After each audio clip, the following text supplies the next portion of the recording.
예, 사랑할 때 왜 기쁨이 큰가? 사랑할 때 왜 기쁨이 큰가?라는 제목으로 하나님 말씀 증거하도록 하겠습니다. 이게 본질을 알고 접근하면 쉬운데 이게 껍데기만 추구하면 사실은 힘들고 어떻게 넌센스가 될 때가 참 많이 있다는 것입니다. 뭐 예를 들어서 뭐 시험용 암기가 있죠. 이렇게 공부를 해야 되는데 시험 공부하려고 이렇게 암기하는 거. 오늘 이제 음악 참 우리 성가대도 잘하고 소수임에도 불구하고 참 퀄리티가 높다고 생각하는데 뭐 오늘 이제 음악 얘기도 좀 많이 나올 것 같습니다. 근데 학교 때 선생님이 이렇게 가르쳐 주는 게 있잖아요. 예를 들어서 슈베르트가 나오면은 숭어 이렇게 연결시키잖아요. 슈베르트 그러면 숭어. 근데 우리 음악 선생님이 그렇게 얘기를 했어요. 시옷이 나오면 시옷. 그죠? 슈베르트가 나오면 숭어. 뭐 그러니까 거의 다 맞죠. 그렇게 하니까. 그런데 이게 쉽게 안 나오고 이렇게 어렵게 나온 거예요. 주관식으로 나온 거예요. 독일의 낭만적 작곡가로서 가곡의 왕이라고 불리운다. 그리고 그의 피아노 오중주에 나오는 대표적인 가곡은 무엇인가? 그러면 이제 슈베르트의 숭어 이렇게 돼야 되는데 객관식이 아니잖아요. 그래서 이게 시옷인지 미음인지 생각이 안 나가지고 근데 애들이 생각나는 건 물고기는 생각이 난 거예요. 그래서 치읓이라고 생각하는 사람은 차이콥스키의 참치 뭐 이제 생각이 안 나니까 또 미음이라고 생각하는 사람은 모차르트의 문어 또 어떤 애는 또 시옷은 생각이 났는가 봐요. 그래서 쇼팽의 상어 뭐 이렇게 해서 뭐 실제로 이게 학교에서 이런 일들 많이 있었습니다. 이렇게 뭐 시험용 암기가 있잖아요. 시험용 암기 이게 엉터리가 되게 많다는 것입니다. 우리가 껍데기로 예수 믿을 때 이런 일이 벌어진다는 것입니다. 이렇게 뭐는 뭐다 이렇게 암송하고 나갈 때 사실은 잘 못 외워도 괜찮은데 생각을 해야 됩니다. 생각을 하고 도대체 믿는 게 뭔가 그게 중요한 거죠.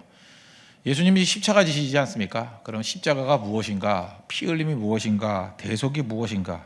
이렇게 가면은 몰라도 되죠. 틀려도 되죠. 시간이 가면서 점점 알아가면 되는 건데 제자들은 본질 자체를 몰랐다는 것입니다. 그래서 그 중요한 시기에 누가 더 크냐 하는 싸움 벌였다는 거예요. 이건 싸움 벌인 게 나쁘다라기보다는 그죠? 이건 뭐 둘째 치고 셋째 치고 본질을 몰랐다는 것입니다. 교회 안에서도 마찬가지입니다. 신앙생활 잘하느니 못하느니 그것도 중요하지만 뭘 모자르면 모자랄 수 있죠. 그 부족하면 시간이 가면 변화될 수 있잖아요. 근데 근본이 잘못된 게 근본이 접근이 틀린 거예요. 그러면 교회에서 세속적인 싸움을 벌일 수는 없잖아요. 교회에 세상을 들여오면 안 되는 거 아니겠습니까? 중요한 건 교회는 교회의 원리, 넘어지고 깨져도 교회의 원리가 있죠. 그래서 예수님이 세리와 죄인들을 좋아한 거예요. 왜냐하면 병자와 죄인으로 서야만 예수님 만날 수 있기 때문에. 그게 아니면 안 된다는 것입니다. 근데 지금 세상이 교회에 들어온 거죠. 제자들이 지금 누가 크냐 이 싸움 벌이는 게 문제가 있다는 거죠. 이건 실패했다가 문제가 아니라 아예 처음부터 접근 자체가 틀렸다는 것입니다. 그러면 오늘 예수님께서 우리에게 보여주는 내용이 뭐냐 하면 우리 신앙의 본질은 십자가다. 그 십자가의 내용이 뭡니까? 또 다른 말 섬김이라는 것입니다. 섬김과 희생. 그게 우리 신앙의 본질이라는 것입니다. 그러니까 여러분들이 신앙이 깊어진다, 바른 신앙을 갖는다는 건 뭐냐면 십자가를 지는 인생을 산다. 또 다른 말로 하면 섬김에서 강해져야 됩니다. 섬김 자체가 능력이라는 거예요. 그걸 깨닫는 거. 그게 신앙을 제대로 갖는 것이다 라고 하는 출발이 돼야 된다는 것입니다. 31절과 32절 보십시오. 예수님 십자가 지실 것을 말씀하시죠. 이는 제자들을 가르치시며 또 인자가 사람들의 손에 넘겨져 죽임을 당하고 죽은 지 3일 만에 살아나리라는 것을 말씀하셨기 때문이더라. 그러나 제자들은 이 말씀을 깨닫지 못하고 묻기도 두려워하더라. 예수님 십자가 지신다. 그러면 도대체 십자가 지는 게 뭐예요? 십자가를 왜 지시는 거죠? 질문이 이렇게 돼야 될 거 아니에요. 그 십자가 갖고 논의가 벌어져야 되는데 이건 묻지도 않았대요. 그리고 누가 크냐 이 싸움 벌였다는 것입니다. 이게 문제가 있죠. 교회에서도 마찬가지입니다. 교회에서의 논쟁이 핵심이 뭔지를 알아야 된다는 거예요. 십자가와 그럼 십자가 나오면 하나님 나라가 나와야 될 거 아니에요. 하나님 나라가 무엇입니까? 구원이 무엇입니까? 그거 하려면 어떻게 해야 될 것입니까? 이게 교회 논의의 핵심이 돼야 된다는 것입니다. 이거 놓친다 그러면 다 가짜죠. 그러니까 너희는 먼저 그의 나라와 그의 의를 구하라 그랬잖아요. 우리 싸움이 조금 잘못되면요. 무엇을 먹을까, 무엇을 마실까, 무엇을 입을까 하는 그 싸움 벌인다는 것입니다. 이건 다 이방인이 구하는 것이다. 무슨 얘기입니까? 세상의 싸움이라는 거예요. 성도의 싸움은 그의 나라와 그의 의다. 그의 나라가 무엇입니까? 예수님이 통치하시는 나라. 의가 무엇입니까? 더불어 사는 거. 그래서 신앙이라는 것은 하나님과 하나됨을 이루는 거예요. Peace with God. 하나님과 평화를 이루고, 그 다음에 우리 서로가 평화를 이루는 것입니다. 더불어 사는 거. 그러니까 더불어 살지 못한다는 것은 신앙이 아니라는 거예요. 더불어 사는 게 쉽지 않지요. 그게 십자가 정신이 없고는 절대로 더불어 살 수 없습니다. 여러분이 다른 사람과 만나가지고 하나됨을 이루지 못하는 이유가 무엇입니까? 하다못해 사랑하는 남녀도 하나됨을 이루지 못해요. 왜 그렇습니까? 서로 자기를 주장하니까, 십자가 지지 않으니까. 희생하지 않으면 절대 하나 될 수 없습니다. 그 원리를 우리에게 지금 보여주고 있다는 것입니다. 예수님이 제자들 대화 속에 들어오십니다. 여기서 알 수 있는 게 뭐예요? 예수님은 들으시는 분이라는 거예요. 우리 대화를 듣습니다.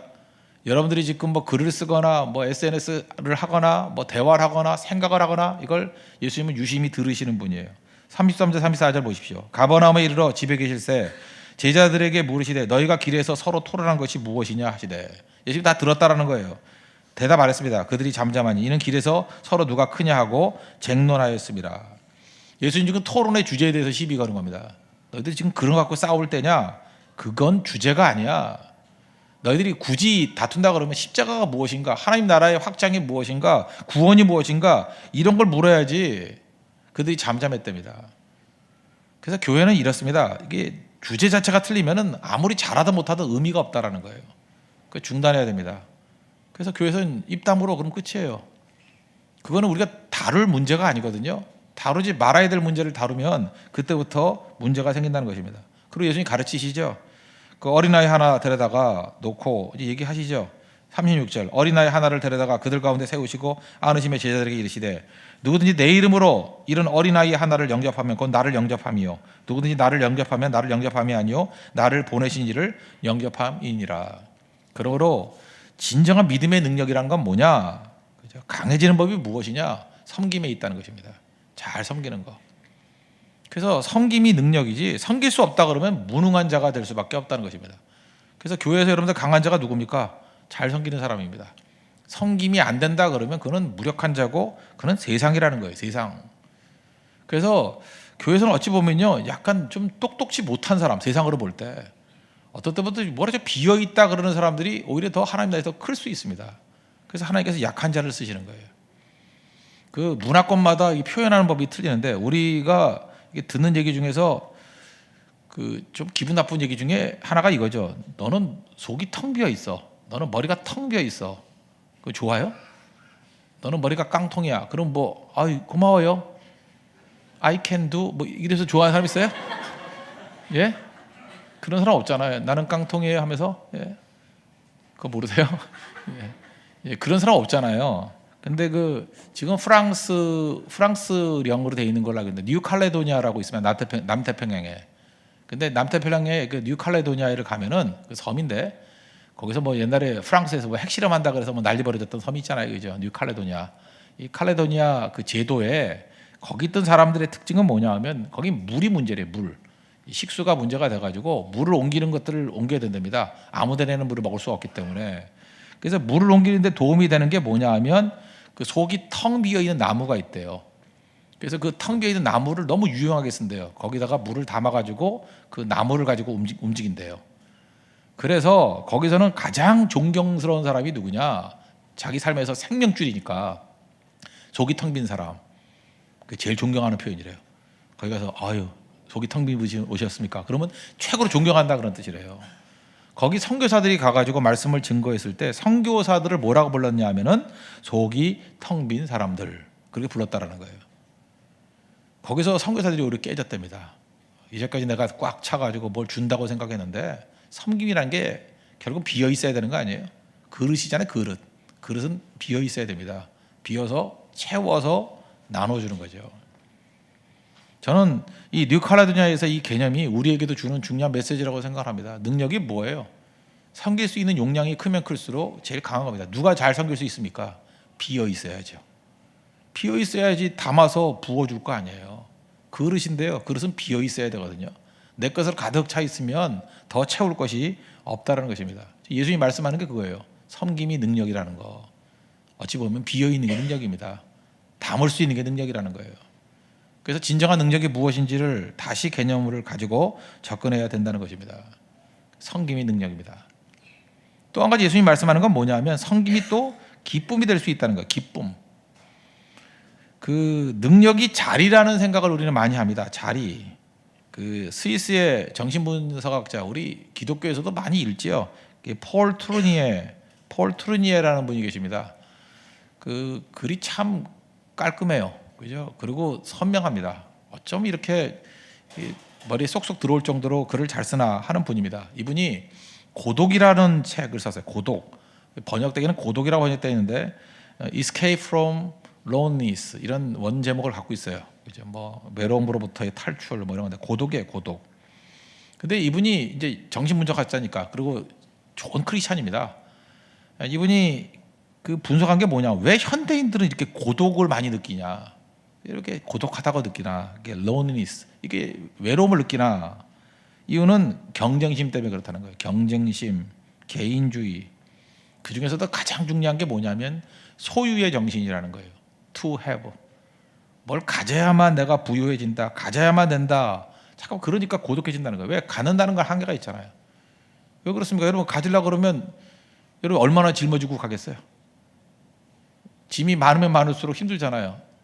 여러분도 지금 돈이 별로 없으니까 그러지 돈도 많아봐요. 그거 땅에다 묻고 맨날 확인해보고 세보고 얼마나 힘들어요. 땅에 안 묻나요? 은행에 넣고 은행에도 뭐 옛날에 뭐 그런 유아들 많이 있잖아요. 맨날 그 돈 세보다가 뭐 머리 터져 죽는다고 그죠? 돈도 많아봐요. 그러면 요즘같이 뭐 금리가 떨어지면 이거 어디 갖다 넣어야 되나 뭐 맨날 고민하잖아요. 저는 제가 그 사역 초창기 때 그 빌딩 4채를 갖고 있는 어떤 아주머니를 알고 있었어요. 이게 경영 능력이 뛰어나지는 않았어요. 그게 남편에게 물려받은 그런 재산인데 그거 관리 잘 못하더라고요. 빌딩 4채를 하려고 그러니까 너무 힘들어가지고 밑에 그 뭐라 그러죠? 관리해주는 사람 2사람을 썼는데 그 쉽지 않아요. 왜냐하면 그 관리하는 사람이 또 돈 떼먹는다 그러고 뭐 하여튼 힘들더라고요. 그래서 제가 그냥 속으로 그랬어요. 그냥 다 누구 줘버리지. 뭐 저렇게 힘들어하나. 자기가 쓰는 돈 별로 없어요. 근데 그거 관리하느라고. 계속 관리하느라고. 또 그 불리려고. 사실은 너무 많은 것도 도움이 되는 게 아니죠. 이 to have, 소유한다라는 것이 우리 알고는 고독하게 만들어버린다는 것입니다. 그걸 뒤집어가지고 이거 갖고 누구 좋은 일 쓰고 다른 사람들도 섬겨준다고 생각하면 다 기쁨이 될 건데. 그 왜 그러냐면 연애할 때 뭐 남자가 됐든 여자가 됐든 연애할 때는 기쁘잖아요. 그 왜 기쁘죠? 진짜 연애할 때는 불이 붙으니까 순수한 사랑을 하지 않습니까? 그때 목적은 뭐냐면 상대방의 기쁨이에요. 어떻게 하면 상대방이 기뻐할까? 상대방이 뭐 밥을 먹으면서도 내가 맛있는 거 안 먹어요. 상대가 뭘 좋아하나 그거 먹으려고 그러고 뭐 그다음에 물건을 사도 내가 좋아하는 거 안 사고 이거 주면 되게 좋아할 건데 그래서 좋아만 해줘도 막 사주시죠. 좋아하면 계속 사주고 좋다 그러면 무조건 주는 거예요. 좋다 그러면. 그러니까 성경 말씀과 같이 내 마음을 다하고 목숨을 다하고 뜻을 다하고 힘을 다해 살아가잖아요. 예수님은 그렇게 안 하지만 그죠? 그러잖아요. 그래서 그때 보면은 사람들이 막 예뻐져요. 예뻐지는 이유가 뭐냐면 to have가 아니거든요. 소유하려고 그러지 않고 상대의 기쁨을 위해서만 살기 때문에. 그래서 연애할 때 보면 딱 두 달은 예뻐요. 상대를 위해서만 살기 때문에. 진짜 그래요. 옛날에는 한 2년 예뻤고, 그죠? 상대를 위해서만 살아가기 때문에. 저는 이런 생각을 한번 해봤습니다. 그 결혼 이후에도 이제 멋진 남자는 계속 멋지잖아요. 그리고 멋진 여자는 뭐 계속 멋지지 뭐 결혼한다고 뭐 깨지나요? 그게 뭐 비슷하죠. 그런데 결혼해서도 남자가 멋있어요. 결혼해서도 여자가 멋있어요. 근데 그때의 멋있음은 결혼 전에는 뜻밖의 선물이었거든요. 감사하게도 이렇게 멋있는 사람이 나랑 만나주네. 이렇게 멋있는 사람과 내가 교제를 하네. 뜻밖의 선물이잖아요. 그러니까 항상 기쁜 거예요. 근데 결혼을 했다라는 건 알게 모르게 사람들이 무슨 착각을 하냐면 소유한 귀중품이 돼버린 거예요. 이 남자 내 거. 여자들 그런 말 하지 마십시오. 이게 내 거. 그때부터 행복 다 깨지는 거예요. 내 거라는 거예요. 내 거. 이 여자 내 거. 내 거라는 게 뭐예요? to have잖아요. 그러니까 장식품이 돼버리는 거예요. 내 거야. 그때부터 매력이 없어지고 지켜야 되는 거예요. 누가 손대? 그러고 침 발라놓고 그죠? 사나워지고 어디 말거라 막 이러고 갑자기 로마 군병이 돼버리는 거예요. 행복을 다 잃어버리는 것이며 다. 사실은 우리가 진짜 행복한다는 건 뭐냐 하면은 to have가 아니에요. 가지면 안 돼요. 가지면 안 되고 누려야 되는 거예요. 누려야 되고 기뻐해야 되고. 그래서 끝까지 평생 상대방을 섬긴다고만 생각해 주면 제일 기쁜 거예요. 오늘 점심 때 소고기 국밥 맛있었죠? 예, 행복했죠? 그러나 전 이렇게 한번 생각을 해봤어요. 한 그릇 먹어서 행복한 사람은 5분 행복했어. 야, 참 좋다. 뭐 감기 걸렸는데 뜨뜻한 국 먹어서 목이 풀린다. 그리고 뭐 지금까지 흥분하는 사람 아무도 없어요. 근데 그 음식을 준비하신 분들 있잖아요. 준비하시는 분들. 얼마나 뿌듯한지 그 그릇 쫙 해놓고 또 사진까지 찍어놨어요. 그죠? 이 많은 거를 해서 우리 교인들을 먹일 거야. 아마 오늘 저녁에 잠을 못 이루실 거예요. 오히려 그 섬겨주셨던 분들. 섬기는 기쁨이 좋은 거예요. 그분들은 맨날 그거 들고 있어요. 오늘은 400명 먹었어요. 오늘은 500명 먹었어요. 또 밥 아껴가지고 저녁에 또 먹었어요. 그거 세고 있고 또 섬겨주고. 내가 볼 때 우리 교회에서 제일 기쁜 사람들은 그저 먹는 사람이 아니에요. 먹여주는 사람들이지. 그 기쁨이 뭔지를 알면 우리가 어떻게 살아야 되는지를 깨달아야 된다는 것입니다. 하나님께서 우리에게 주신 모든 것들 가지고 섬기는 데 써야 돼요. 섬기는 게 기쁨이에요. 섬김 받는 게 기쁨이 아니고. 주는 게 기쁨이에요. 받는 게 기쁨이 아니고. 주는 사람만큼 기쁜 게 어디 있는데요. 그러니까 우리 교회 어떤 교회가 되겠습니까? 우리가 수없이 많은 밥그릇들 만들어가지고 세상을 섬겨야 돼요. 그게 기쁨이라고요. 그게 교회의 본질이고. to have로 가면 큰일 납니다. 그래서 교회가 재산이 많으면 무너진다 그러잖아요. 뭐 가지고 있는 게 많고 언제부턴가 이렇게 말하기 시작하면 안 돼요. 우리 교회는 뭐 유능한 인재가 많고 뭐가 많고 to have 그때부터 기쁨 다 사라져버리고 뜻밖의 선물이 아니라 소중한 귀중품이 돼버려요. 다. 그러면 지킬 것이 있어요. 그러면 이제 말이 바뀌어요. 교회를 지키자 이렇게 나와요. 교회를 뭘 지켜? 지킬 게 뭐 있는데? 교회는 지키는 게 아니에요. 누리는 거지. 말씀을 지키자. 말씀이 소중한 귀중품이 되면 안 돼요. 뜻밖의 선물이 돼야죠. 내 삶 가운데 이렇게 쓰러지고 깨졌는데 하나님이 이런 말씀을 선물로 주셔서. 선물이 뭔데? 은혜인데. 은혜는 누리는 겁니다. 은혜는 누리는 거예요. 그때부터 인생이 바뀌게 된다는 것입니다. 오늘 예수님이 그 얘기를 하고 있는 거예요. 그 얘기를. 행복은 추구하는 게 아니라는 것입니다. 섬길 때 행복이 생기는 거고 섬길 때 기쁨이 생기는 거지 추구하는 게 절대로 아니라는 거예요. 그래서 오늘 첫 번째는 뭐예요? 섬김이 능력이다고. 두 번째는 뭐예요? 섬김이 기쁨이라는 거예요. 그래서 교회의 본질에 대해서 지금 말씀하고 있습니다. 섬김이 기쁨이다. 또 다른 말로 하면 십자가가 기쁨이에요. 오늘 젊은이 예배 때 우리 남성들에 대해서는 얘기를 했습니다. 남자들이 어떤 때 가장 행복을 느끼냐? 가장 남성남냐? 그 여자를 위해서 죽을 수 있을 때예요. 피 흘리다라는 bleed라는 단어에서 blessing이 나왔어요. 피 흘림이 축복이라고요. 피 흘릴 수 있다는 게 그때부터 복이 되는 거예요. 그게 축복이 되고 그게 기쁨이 되고 그게 승리가 되고. 그래서 여러분들 인간의 본능 가운데 있잖아요. 그래서 무슨 동화 그 포맷을 보십시오. 다 동화의 내용들이 뭐예요? 꼭 어떤 멍청한 여자 누구한테 잡혀 있잖아요. 안 그래요?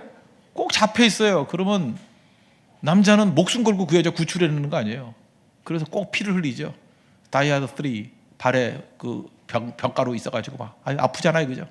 그 피를 흘려가면서 그 멍청한 아내 구해내고, 우린 그걸 돈 내고 보고, 그죠? 거기서 저하고 헤어스타일 비슷하게 되는 브루스 윌리스는 행복했다 그거 아니에요? 네. 그죠? 그게 남성이에요. 그게 남성. 거기서 나오는 게 뭐예요? 십자가라고. 거기 나오는 게 뭐예요? 섬김이라고요. 거기서 나오는 기쁨을 깨달아야 된다는 것입니다. 이게 남자만 그렇습니까? 아니에요. 우리 모든 성도가 다 그렇다는 거예요. 저는 우리 교회가 항상 주 안에서 항상 기뻐해 노래 부르잖아요. 주 안에서 항상 기뻐해. 기뻐하는 게 뭔데요? 진짜 기쁨, 변함없는 기쁨, 변질되지 않는 기쁨은 섬김밖에 없습니다. 십자가밖에 없어요. 십자가 지시고 가야 돼요. 이번 말레이시아 선교도 무지하게 많은 섬김이 있을 거예요.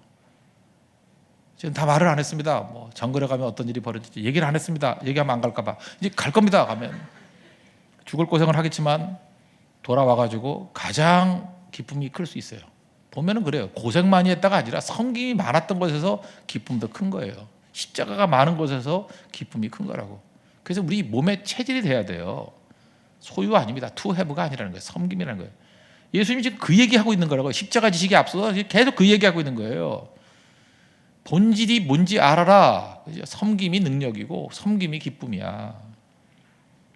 그리고 세 번째 단계 한 가지 더 말씀드린다 그러면 섬김이 성장과 자기 자신이 위대해지는 지름길이라는 것입니다. 섬김이라는 게 뭡니까? 섬김이라는 것은 to have, 소유가 아니라 그랬죠. 그럼 뭐예요?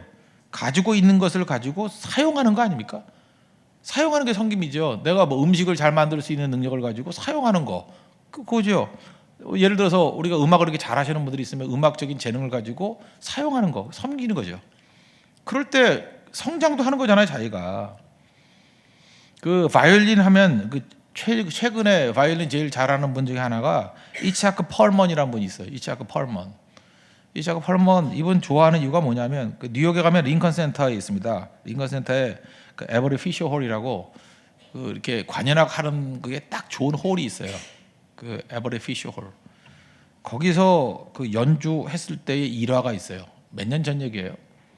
얼마 안 됐습니다. 이 이차크 펄먼은 어려서부터 소아마비를 앓았습니다. 그러다 보니까 그 못 걷죠 잘. 보조 장치가 아니면은 이게 걸을 수가 없어요. 그래서 이렇게 목발 비슷하게 되는데 이렇게 무슨 뭐 금속으로 된 거 이렇게 돼가지고 하고 다니시더라고요. 근데 조심스럽게 또 기품을 잃지 않고 올라왔습니다. 바이올린 연주하는 거예요. 연주 시작을 하는데 보기도 안쓰럽죠. 이렇게 서서 하시는데 이게 자세가 조금 불안해요. 소아마비를 앓고 있으니까.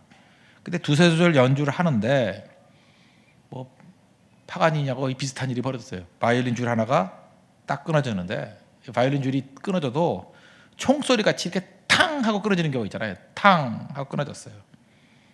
그러면 이제 그러잖아요. 잠시 중단하고 줄을 바꾸겠지. 그렇게 안 하죠. 잠시 눈을 감고 그 지휘자가 연주가 계속 하니까 이 사람이 어떻게 했냐? 세 줄로 조바꿈 버려가지고 연주를 하는 거예요. 거기서 뜨거운 열정, 또 힘, 순수성 그런 게 나와요.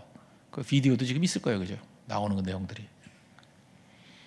이 이차크 펄먼 보통 때는 바이올린 4줄 갖고 연습하죠. 열심히 합니다. 중단할 수 없을 정도로 열심히 할 거예요, 연습을. 그런데 인생 살다 보면요, 4줄만 갖고 사는 거 아니에요. 어떤 줄이 끊어질 때도 있잖아요. 원에서 끊어지나요? 끊어지면 안 할 거예요? 3줄 갖고 그냥 가는 거예요. 그러면 그때에 나오는 게 무엇입니까? 창의성이 나오고 거기서 감동이 나와요. 그러니까 음악을 얼마나 잘했으면 3줄 갖고 그 순간순간 좋은 기분을 하니까 듣는 사람도 긴장이 되고 거기에서 아름다움이 나오면 탄성이 나오겠죠. 와, 핸디캡이 위대성을 낳잖아요. 그렇지 않습니까? 핸디캡이 위대성을 낳는 거라고요. 그 휴스턴 크로니클이라는 그 신문에 이분이 그 기고를 했어요. 뭐라 그러냐면 때로는 자신에게 남아 있는 것들을 갖고 아름다운 작품을 창조하는 것이 예술가가 하는 일이다. 어떤 때는 좋은 조건만 있어야 되는 게 아니고 남아 있는 것을 가지고 아름다움을 만들어내야 될 거 아니에요. 우리 인생은 너무 비슷하지 않습니까? 시간이 가면 갈수록 우리의 줄은 끊어져 가요. 그게 늙어간다는 거 아니에요? 제약을 받잖아요. 뭐 실력이 늘어나만 가는 게 아니라 부족한 것도 있다고요. 그럼 중단할 거예요. 줄 하나 끊어짐에도 불구하고 아름다운 것을 계속 추구하는 게 그게 예술이라고. 그게 인생입니다. 인생 그렇게 가는 거예요. 최근에 그 이순신 장군 뭐 얘기 많이 하지 않습니까? 명량. 사실 그 명량계가 뿌리가 되는 것 중에 하나가 김훈 씨가 썼던 카레 노래라고 있었죠, 옛날에. 카레 노래. 거기 보면 그런 얘기 나오잖아요. 그 백의종군 하는 얘기들 나오고. 아니 이순신 장군이 그 선조 명령에 따라서 뭐 부산에 가라 그랬더니 안 갑니다 그래가지고 잘렸잖아요. 그래가지고 백의종군하고 그랬는데 결국은 뭐 어떤 분이 그 집안은 굉장히 억울해하던데, 그죠? 하여튼간에 다 날려먹었잖아요, 배. 그죠? 원균 씨라고. 원씨 집안은 아니라 그러더라고. 그 우리 원균 할아버지께서 얼마나 열심히 뛰셨는데 자꾸만 그런다고 원한이 맺힌다 그러던데. 또 그 원씨 집안에 가서 들어보면 또 얘기가 좀 달라요. 다른데 그래서 내가 이름을 말 안 하려고 그랬는데 나도 모르게 원균이 나왔네요. 예. 그 칠천량 해전에서 전멸하잖아요. 전멸. 배 12척 남았습니다. 그 배량이라는 애가 하나 또 숨겨가지고 한 철 더 있었다 그러죠. 13척이 정설인 것 같아요. 13척, 13척에 12척. 330척이라는 말도 있고 333척이라는 말도 있고 당시 표현은 220척도 있어요. 뭔진 모르지만 하여튼 많은 배였어요. 그러면 우리 인생 가운데 배 12척 남았습니다. 요즘에 많이 쓰는 표현 아니에요. 배 12척 남았어요. 그럼 안 싸울 거예요? 이 차가 펄만하고 똑같잖아요. 줄 하나 끊어지든지. 인생이 항상 12척 갖고 싸우라는 얘기 아니에요. 12척이면 싸우면 안 돼요. 보통 때 같으면 힘을 길러야 돼요. 잠깐 12척 갖고 나와가지고 작살나지 말고, 그죠? 그러나 절체절명의 위기 가운데 놓여가지고 12척까지 싸워야 될 때도 있다니까요. 그럼 이겨야 될 거 아니에요. 그 조건 속에서 물론 질 수도 있죠. 확률적으로. 그렇지만 그걸 이길 수 있는 것들을 만들어내는 게 인생이라는 것입니다. 인생은 그래요. 내가 원하지 않는데 어떤 때는 질병 가운데 처한 사람 있잖아요. 일찍은 뭐 장애가 될 수도 있죠. 갑자기 병이 넘어서서 장애가 돼버리는 거예요. 그럼 안 뛸 거예요? 어떤 때는 다른 사람 조건 다 좋은데 나는 갑자기 물질적 기반이 다 무너져 버렸어. 그럼 안 뛸 거예요? 안 뛸 거냐고요. 그 안에서, 그죠? 그 안에서 하나님의 능력을 의지해서 계속 섬기는 대로 나아가면 거기서 내 자신의 성장이 있고요. 거기서 위대성이 나오는 겁니다. 잘 보세요. 이순신 장군이 그렇게 위대하게 됐던 이유가 사실 원균의 공적도 있는 거 아니에요? 다 말아 드셨기 때문에. 아무것도 없이 12척 남았다 그러니까 그 승리가 더 위대해지는 거 아니에요? 그렇다면 우리 인생은 왜 그렇게 해석을 안 해요? 내 인생 가운데 핸디캡이 있고 어려움이 있다 그럴 때 그래서 못한다가 아니라 그럼에도 불구하고 내가 더 섬기기를 원합니다. 그럴 때 거기에서 내 자신의 성장이 있고 거기서 위대함이 나오는 거 아니에요? 결국은 위대한 인생이 되려고 그러면요 십자가가 있어야 됩니다. 십자가 진다고 하는 인생만 위대해지는 거지. 생각해보세요. 모든 조건이 다 좋았다. 뭐 예를 들어서 뭐 지금은 잘 못하지만 뭐 맨체스터 유나이티드가 홍대세교의 축구팀하고 해서 이겼다. 뭐 자랑이에요 그게? 자랑이냐고요? 자랑 아니잖아요. 뭐 당연히 이기는 거지. 그죠? 걔는 프로 선수들 아니에요. 세계적인 프로 선수들. 그게 아니죠. 오히려 이게 무너지고 깨지고 몇몇 선수 없고 그랬는데도 불구하고 작전을 잘 짜고 또 상대의 약점을 이용해 가지고 결국은 승리를 거뒀다. 그럼 거기서 위대성이 나오는 거 아닙니까? 우리가 하나님의 능력을 의지하면서 섬김의 자리를 떠나지 않고 부족하지만 연약하지만 끝까지 섬기겠습니다 할 때 성장이 있고 위대성이 있다니까요. 그래서 약할 때는요 하나님께서 무슨 기적을 이루실 때입니다. 그 기적이라는 게 하나님의 도우심으로 뭐 깜짝 놀랄 이루는 게 아니라 우리를 위대하게 만드는 시간이에요. 우리를 영광스럽게 만드는 시간이라고. 저는 이 밤에 그 하나님을 만났으면 좋겠어요. 우리 다 약하잖아요. 부족합니다. 나 배운 게 없습니다. 뭐 부모 잘못 만나서 백도 없습니다. 돈도 없습니다. 배경도 없습니다. 그래서 그거 푸념할 거예요? 그러니까 그것 때문에 위대해지죠. 주님이 함께 하시면 승리를 주잖아요. 주님이 함께 하시면 섬기는 거 얼마든지 섬길 수 있잖아요. 그래서 위대해지는 인생, 그게 바로 하나님 백성들이 해야 될 일이라는 것입니다. 우리가 지금 뭐 대단한 승리 그러니까 맨날 이긴다고 해서 섬기면은 승리가 있는 게 아니잖아요. 섬길 수 있다는 게 뭡니까? 저는 이런 생각을 했어요. 항상 이 성도들이 있으면 뭔가 내가 받아가지고 준다라고만 생각했어요. 그러니까 목회가 힘들어지더라고요. 내가 뭘 받아가지고 줘야 되니까 나는 항상 강해야 되고. 근데 뭐 그런 것도 아닌 것 같아요. 뭐 맨날 강할 수가 있습니까? 그리고 또 하나는 성도들이 문제가 생기면 고쳐준다. 그래서 뭐 질문하십시오. 그럼 답 줄게요. 뭐 이런 식이었거든요. 근데 답이 어디 있어요? 제가 느낀 게 뭐냐면 지금도 잘 못하고 옛날에도 잘 못했지만 성도들 고쳐주는 거 다 못 고쳐요. 삶의 문제들 다 해결 못 해줘요. 고쳐줄 수는 없습니다. 고쳐주는 건 예수님께 직접 가십시오. 예수님이 고쳐주는 거지. 목사는 제가 볼 때 뭐 말씀 증거하고 기도해주고 그런 보조적인 역할을 하는 거지 목사가 고치는 게 아니에요. 고쳐줄 수는 없어요. 근데 하나 깨달은 게 있어요. 같이 있을 수는 있다는 거예요. 그거 하면 돼요. 고쳐줄 수는 없지만 같이 있어줄 수는 있다. 지친 자들에게 쉼을 줄 수는 없지만 그냥 같이 있을 수는 있다. 같이 있어주는 거예요. 여러분 섬김이 뭔지 아십니까? 어려움이 있거나 난관이 있을 때 그냥 같이 있어 주십시오. 교회가 어렵고 힘들고 할 때 그냥 같이 있어 주십시오. 우리 성도들이 어렵고 힘들 때 그냥 옆에 같이 있어 주세요. 우린 묘한 게 뭔지 알아요? 내가 이런 데 왜 있어 하고, 나 편한 데 가야지, 나 유익한 데 가야지. 그게 악이에요, 악. 하나님 앞에서 우리가 가져야 될 게 뭐냐면 같이 있어 주는 거예요. 예수님이 뭐 언제 딴 거 그랬어요? 십자가 질 때 그냥 같이 있어 달라는 거지. 다 도망쳐 버리잖아요.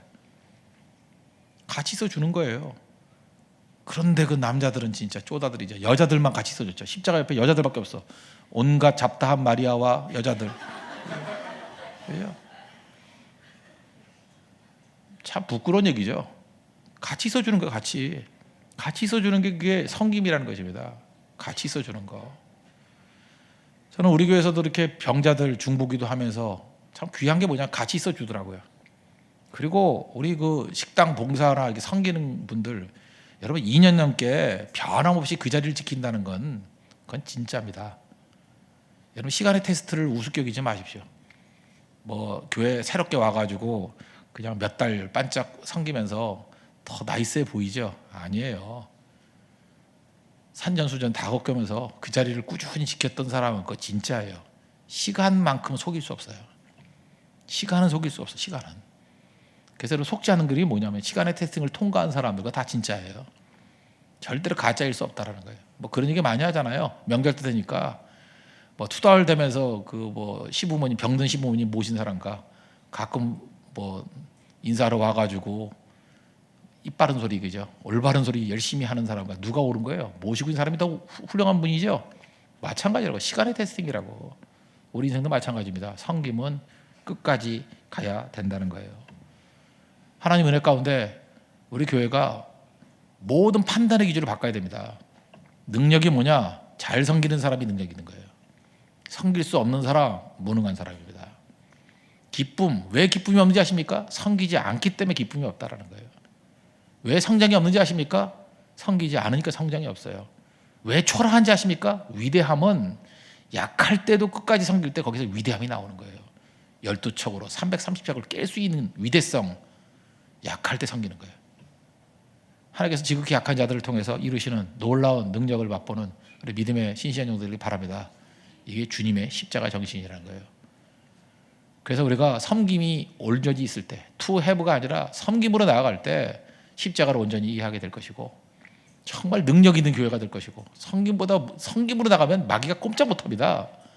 그리고 기쁨이 충만해지고 날마다 성장하고, 주님께서 인정하시는 큰 자다, 하늘나라에서 큰 자다, 섬기는 자니까 큰 자다라고 인정을 받는 위대한 교회, 위대한 성도가 되는 축복이 임하게 될 것입니다.